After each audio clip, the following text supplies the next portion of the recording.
Jésus nous parle du don de la paix.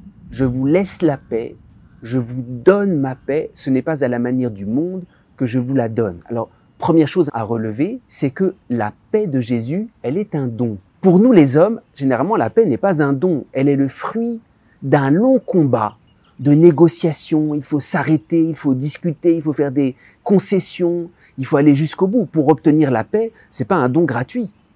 De la part de Jésus, la paix est un don, et il ajoute bien, ce n'est pas à la manière du monde que je vous la donne, c'est totalement gratuit. Et c'est un don sans aucune condition.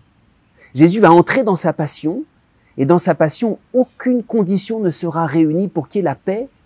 Et c'est pour ça que ce don, plus précisément, c'est la miséricorde prévenante de Dieu. C'est-à-dire que Dieu vient au-devant, même s'il n'y a aucune condition pour qu'on reçoive sa paix. Cette première paix, c'est la miséricorde à l'égard de nos fautes, alors qu'on n'est pas en paix avec nous-mêmes ni avec Dieu.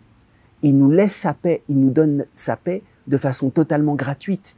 Et c'est très important pour nous. Il n'y a aucune condition pour accueillir la paix de Dieu. Il faut seulement la recevoir. Il ne s'agit pas de se dire, bon, il faut que je change un petit peu ma vie, et puis alors après, je pourrai accueillir la paix de Dieu. Non, alors même que je suis dans le désarroi, c'est le mystère de la passion du Christ. Alors que les hommes sont en train de rejeter Dieu, ils ne sont pas du tout dans la paix leur est donnée.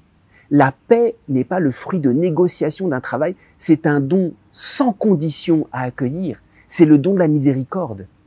Et c'est pour ça que si souvent nous perdons du temps, nous nous disons, bon, il faut attendre un petit peu que je me prépare, et puis je pourrai recevoir la paix, et Jésus lui-même. La paix, il faut tout de suite l'accueillir, c'est le mystère de la passion.